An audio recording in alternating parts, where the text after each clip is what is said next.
bagaimana keadaan kota Cepu sebelum memasuki era modern. Jadi Cepu ini adalah dulu daerah wilayahnya Kadipaten.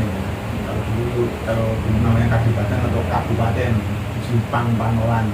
Nah, sekarang namanya Desa Jipang. Nah, itu di sana pemimpinnya, bupatinya itu namanya Aryo Jipang atau juga dengan Aryo Penangsang. Jadi waktu itu Cepu ini termasuk wilayah kerajaan.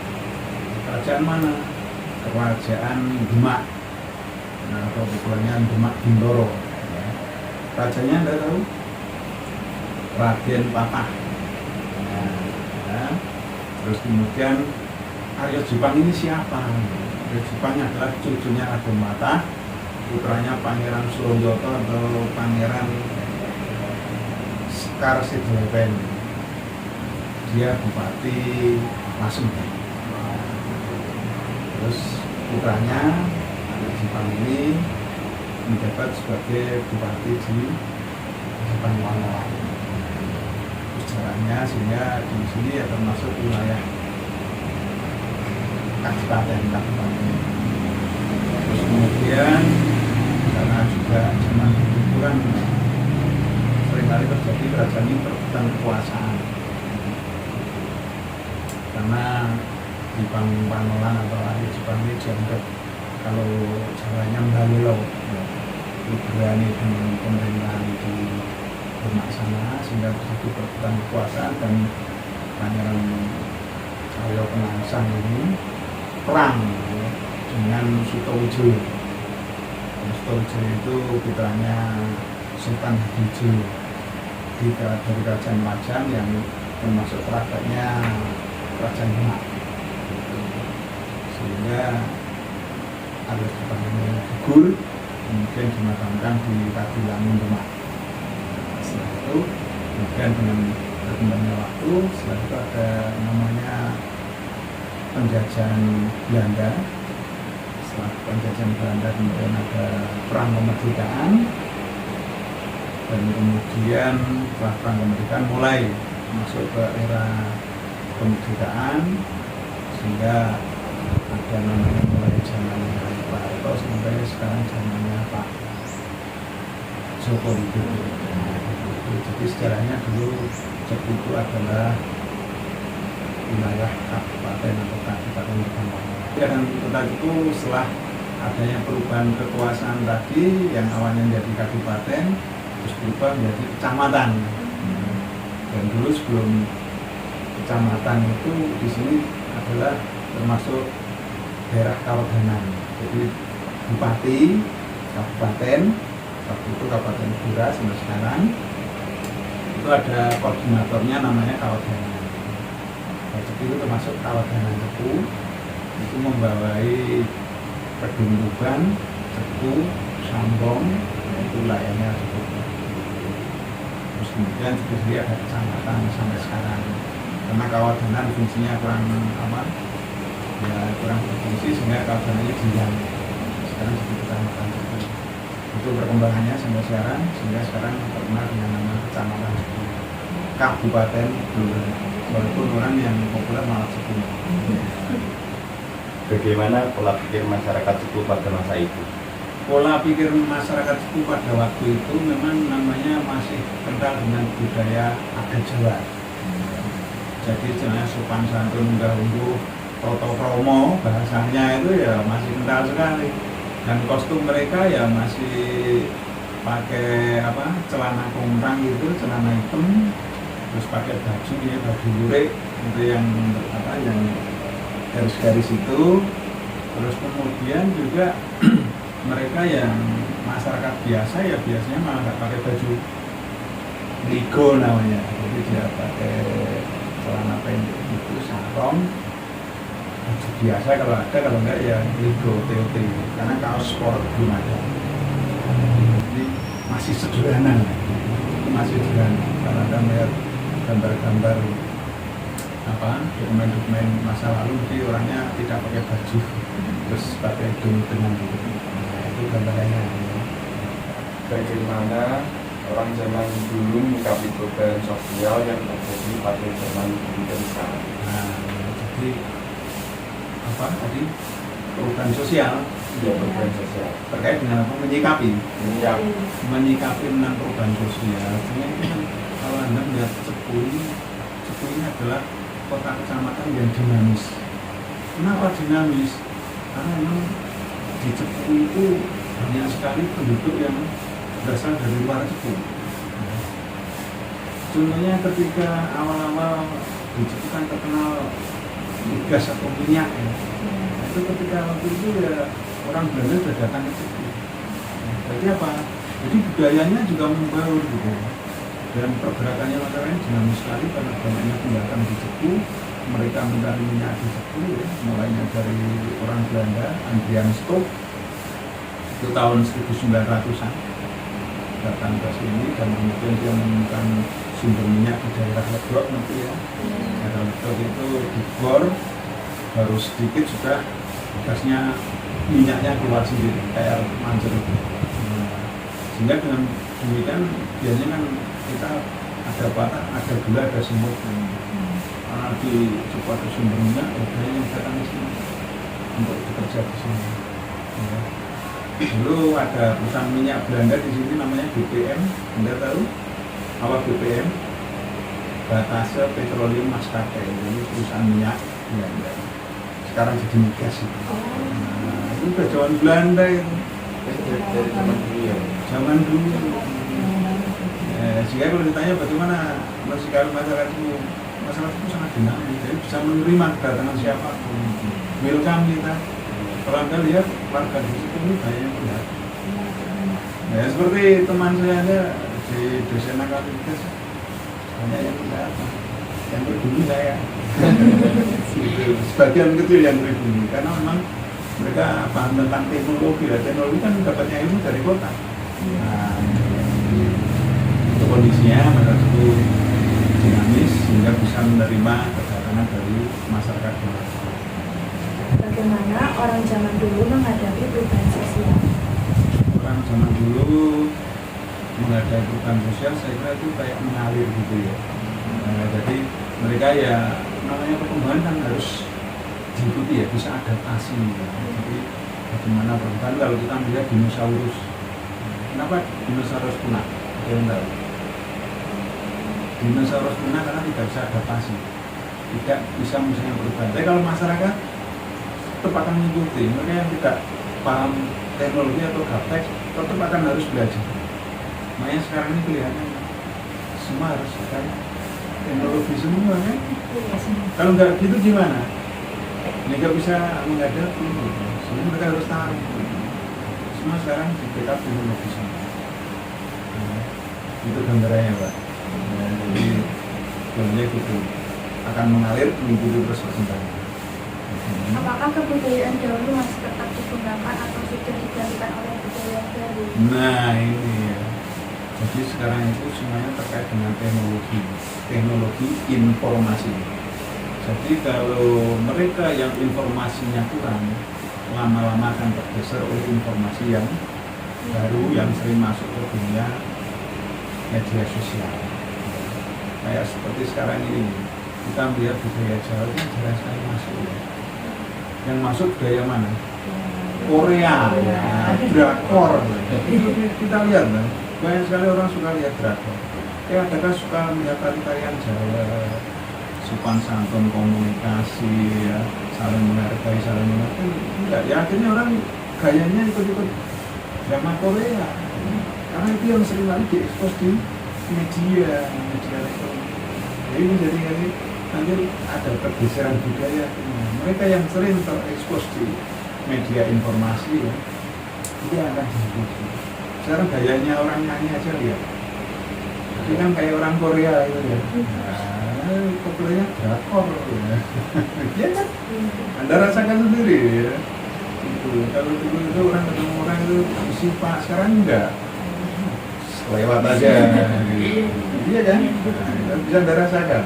Bagaimana pendapat Bapak tentang gaya hidup masyarakat pada zaman dulu dan sekarang? Nah, ya itu ya. Jadi gaya hidup masyarakat itu seringkali mereka melakukan silaturahmi, ketemu orang, komunikasi, saling kunjungi, ada kegiatan saling gotong royong. Nah, sekarang ini mulai ada pergeseran budaya. Nah, kenapa begitu? Karena adanya teknologi tadi. Kalau dulu Lebaran mereka banyak bersilaturahmi, walaupun sekarang masih tapi sudah mulai berkurang. Sekarang banyak ucapan lewat medsos. Anda banyak mengenal medsos. Akhirnya apa? Ketika Lebaran ucapannya lewat medsos, ya, salah satunya WhatsApp. Akibatnya apa efeknya? Ya, ketika biasanya zaman dulu itu mereka datang, kita sediakan makanan ringan, makanan kecil itu mesti habis. Jadi sekarang Lebaran pun makanannya masih banyak. Nah, itu ya keperbedaan juga ya. Apalagi kadang-kadang ada unsur penipuannya. Kadang-kadang makanan pun tulisannya pongguan gitu tapi isinya rendang. Nah, itu kan apalagi disuguhi sampai seperti itu gitu ya. Itu intermezzo aja ya. Tapi kondisinya memang sekarang ada pertanyaan, maaf ya orang tadi saya nggak pernah datang ini buat. Jadi silaturahmi semakin mundur saya lihat. Jadi bagaimana membalikkan ya karena teknologi ya memang ya gitu itu. Apakah Bapak pernah menjumpai perubahan sosial yang tidak disukai oleh masyarakat? Nah tadi perubahan sosial itu kalau zaman dulu ada sesuatu yang ada mereka langsung kayak itu. Sekarang ini ada perubahan itu juga paling sederhana ketika kita kebutuhan gotong royong gitu ya, ngumpul bersih gitu di kampung itu ya mereka datang gitu. Tapi kayak hanya syarat aja kan nyapit. Padahal itu kalau malah ada yang menentang kalau begitu kan nggak efektif. Terus efektifnya gimana? Kita urunan ngumpulin undang orang yang bersihan suruh bersihan beres. Iya kan, akhirnya budayanya kan gitu. Nah terus lagi jadi rasa berkumpulnya itu mulai rendah. Ketika Anda duduk-duduk dengan teman Anda, apakah Anda berkomunikasi? No, ya. Semua pakai HP-nya sendiri-sendiri, main sendiri. Cuma kumpul-kumpul, itu apa gitu. Nah inilah yang terjadi. Sehingga komunikasinya sekarang agak kurang karena kalau di sebelahnya aja kalau komunikasi, dia enggak. Rengku jam kumpul jam dia enggak. Merasakan begitu. Jadi nanti kualitasnya orang itu semakin individual. Jadi kepentingan di sini dan privasinya itu nggak mau diganggu. Intinya bagaimana privasinya nggak mau diganggu? HP-mu aja lah, dia dikasih password toh. Nah, orang lain nggak boleh lihat toh. Nah, itu salah satu ya privasi yang orang tidak mau diganggu. Itu nanti akan terus. Makanya sekarang banyak pencurian data. Nah, gitu. Kalau ada yang suka mencuri data, ya, itu hari datanya di pemerintahan Indonesia dicuri datanya. Maksudnya data dicuri untuk apa? Dijual. Dijual harganya mahal. Karena orang tahu orang ini namanya ini, terus keahliannya ini semua terdata di sana. Itu kan bahaya ya. Privasinya terlalu. Dan itu juga akan merugikan. Akhirnya nanti kaitannya dengan apa? Promosi produk barang. Ya. Itulah perkembangannya. Jadi yang tidak disukai ya dari orang semakin individu. Adakah peninggalan zaman dulu yang masih ada di kota Cibubur sampai saat ini? Wah, kalau peninggalan pertama situs budaya. Tadi saya bicara Aryo Subang. Aryo Subang itu di sana bekas keraton, bekas. Nah, dia namanya kerajaan. Jadi saya memakan keraton karena kabupaten. Dan Aryo Subang ini luar biasa. Kenapa dikatakan luar biasa? Dulunya kita membangun keraton itu sudah menggunakan teknologi. Teknologi apa kok cuma tidak ada teknologi? Untuk pertahanan perangnya dia supaya keratonnya ini bisa diserang musuh itu tetap bisa membela diri. Di sebelah selatannya keraton erosi laut itu ada namanya Bengawan Solo. Terus di sebelah utaranya itu dia menggali sungai namanya Bengawan Sore. Maksudnya untuk apa Bengawan Sore? Itu adalah untuk pertahanan. Jadi sungai ini dibuka ketika sore hari. Pintu airnya dibuka, ini digenangi air. Jadi kalau ada musuh datang malam hari akan ketahuan ya karena kegerang. Dan dulu Bengawan Solo itu juga sekarang ini airnya keruh sama dulu airnya jernih. Tahun 70-an itu saya sering ke Bengawan. Ikan itu masih kelihatan gitu. Dan orang berdagang lewatnya Bengawan Solo. Benaknya tidak deras gitu, tenang gitu. Jadi langsung perahunya memangnya di daerah Cipuat namanya Galung Sidadaren. Ini tempat berkumpulnya pedagang-pedagang. Kan di situ rumahnya gede-gede. Nah, tapi sekarang nggak tahu apa namanya masih gede-gede atau enggak. Itu dari situs budaya ya. Di sana ada keraton di Pahlawan, sekarang di alun-alun. Terus kemudian dari peninggalan industri migas. Migas itu di sana ada kilang minyak yang memberikan BBM. Sekarang masih dipakai. Ya, proses minyak. Kalau umurnya berapa ratus tahun. Jadi sangat risiko tinggi karena mengolah bahan bakar dengan bahan bakar. Hanya di penugasan itu risiko tinggi. Ya. Di sana ada peninggalannya, masih dipakai loh. Terus kemudian juga kantornya. Tapi kantornya sudah dirobohkan. Yang belakang bengkel-bengkelnya masih. Kalau Anda masuk ke sana, bengkel-bengkel itu masih ada. Rupanya kantor bangunan pernah lama dari itu. Akang migas. Nah itu kalau Anda melihat dari depan ada dal tanah, itu dulu gudangnya, peralatannya BBM di situ. Ya, terus lagi dekat dengan sekolah Anda, Susasono Suto. Nah itu gedung pertemuan. Ya, zaman Belanda juga ya, itu digunakan untuk pertemuan clerk atau pekerja staf di situ. Nah bosnya kalau ngumpul di mana Pak? Sekarang yang jadi di Maju itu namanya Pak Wismo Suko tahu ya?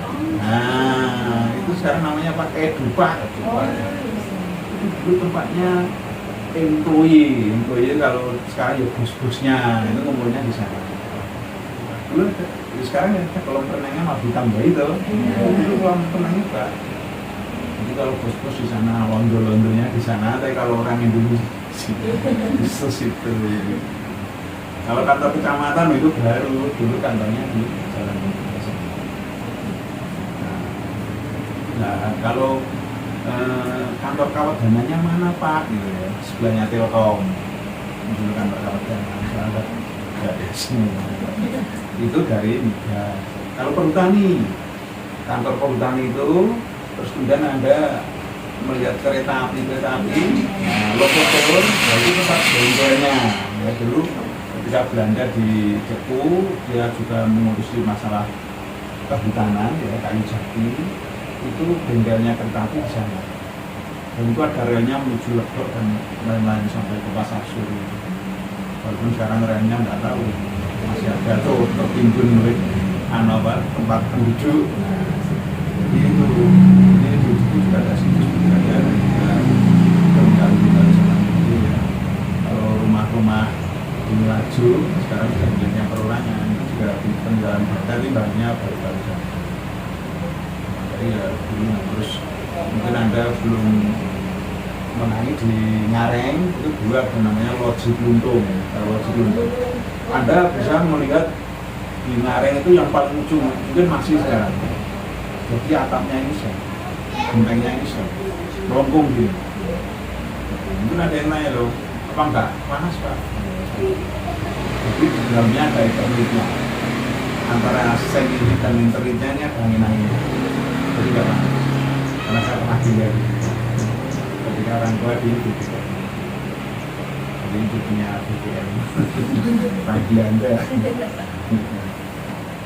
Itu gambarannya jadi ada peninggalan-peninggalan.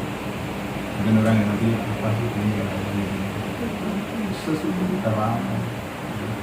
Bagaimana pendapat Bapak tentang generasi zaman sekarang? Generasi zaman sekarang. Iya. Jadi generasi zaman sekarang ini ya, tadi saya sampaikan bahwa Anda termasuk generasi Z. Generasi Z itu yang lahir tahun 1990 sampai 2010. Jadi Anda sudah mengenal namanya teknologi. Jadi sekarang Anda tahu bahwa kita ini sudah masuk industrialisasi 4.0. Ya, itu tadi apa? Cyber Physical System. Artinya apa? Bahwa teknologi itu antara cyber internet sudah terkoneksi dengan otomatisasi, teknologi otomatisasi. Artinya apa?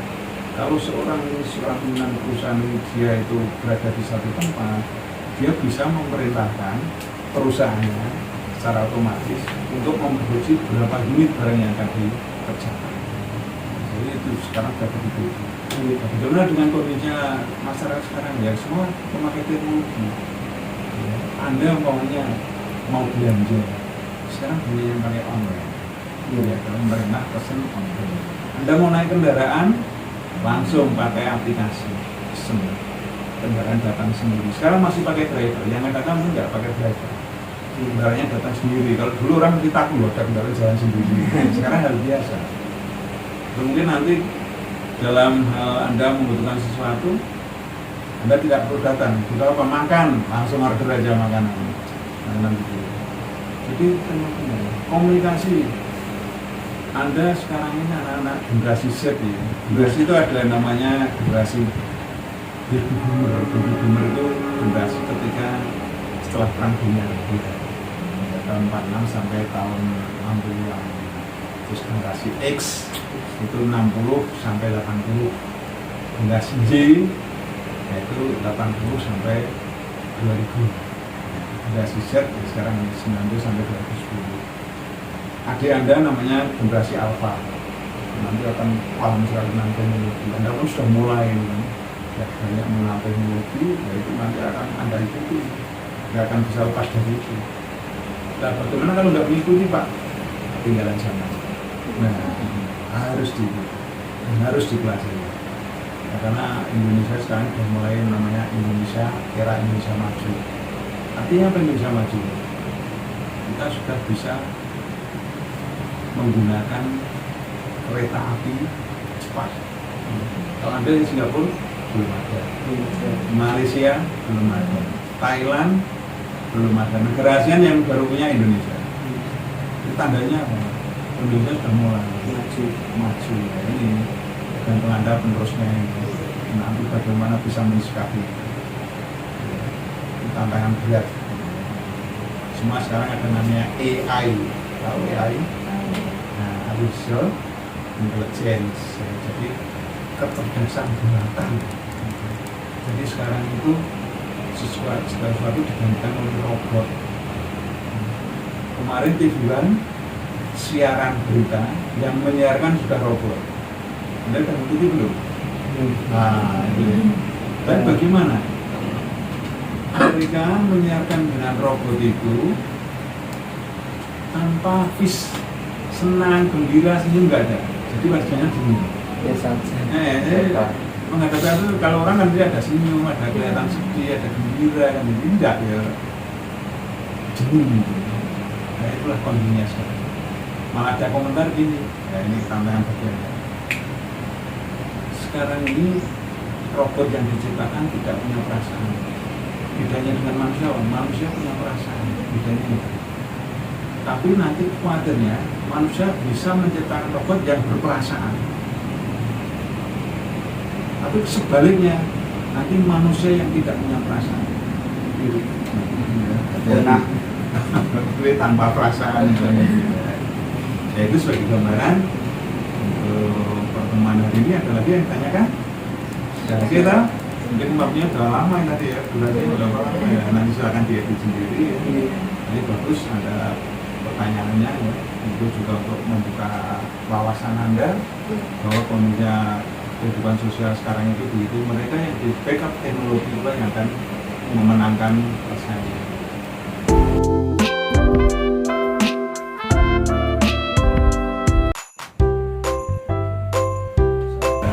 Pertanyaannya ya, itu juga untuk membuka wawasan Anda bahwa kondisi sekarang itu begitu. Mereka yang di backup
Panti guys, panti.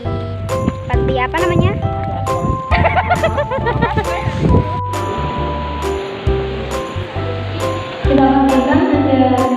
Afrizal.